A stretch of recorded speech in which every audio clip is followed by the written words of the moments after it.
So today we're going to discuss Gautam Adani. Wait, you mean the guy with the $1 billion skyscraper house in Mumbai? No, that's Mukesh Ambani. We're talking about Gautam Adani. Wait, who? Yeah, well, I hadn't heard about him either, but this week he surpassed Jeff Bezos to become the world's second wealthiest individual and the first time that an Asian origin person has done so, making all the more notable.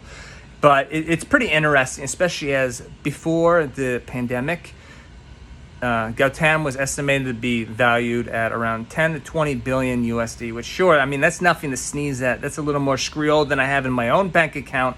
But fast forward to now, he's worth 150 billion USD. So that's a huge jump. And you might be asking, well, what does this guy do? Well, his company has his fingers in just about everything you can imagine, from bunkering, the defense, to real estate, to water, to oil exploration, the petrochemicals, to everything under the sun, port and airport management. I mean, literally everything. And that's one of the reasons why he's been able to grow his wealth so quickly.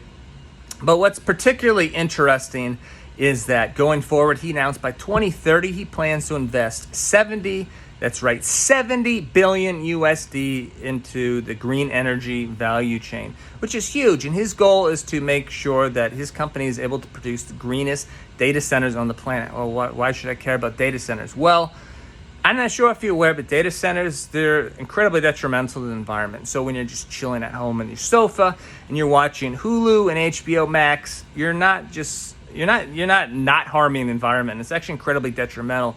And to realize this, so in the data centers, there's all these computers and machines, right? So to cool these machines, which is necessary because they can easily overheat, it takes obscene amounts of energy. And on the backside, these machines are just pumping out tons of heat as they're processing your videos of cats on YouTube. So to suck out all this heat also takes up obscene amounts of energy. So all this is poor for the environment, as it takes coal and other resources to create the energy needed to do all this. So if Gautam is successful in this, which hopefully for our planet he is, it could be incredibly beneficial for humanity as a whole, and also incredibly lucrative for him, which is why the Abu Dhabi Sovereign Wealth Fund, they have invested several billion in this endeavor, as they see there's lots of investment potential. And I think Gautam's skyrocketing to become the second wealthiest individual on the planet, I think it just shows that in the West, I think historically, there hasn't been too much attention on Indian markets and economy, which is a shame, as PwC indicates that by the year 2030, within the next 18 years, that India is going to surpass the United States to become the world's second largest economy. So there should be more attention.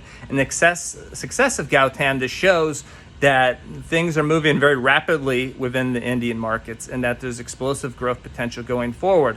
And Gautam's not the only example of this. So recently, Apple announced that they're going to increase the amount of iPhone production taking place within the Indian country. The city of Chennai is going to produce many more of the iPhone 14s than they have previously, which shows a diversification of the supply chain, which will only increase likely in India's favor going forward, especially as China and the West begin to deviate for various reasons, which we don't have time to get into today. But keep your eyes on India, as interesting things will be happening going forward. And on that note, I want to hear not only your opinions, so leave them in the comments, but also please give me feedback, as I'm always looking to improve my content.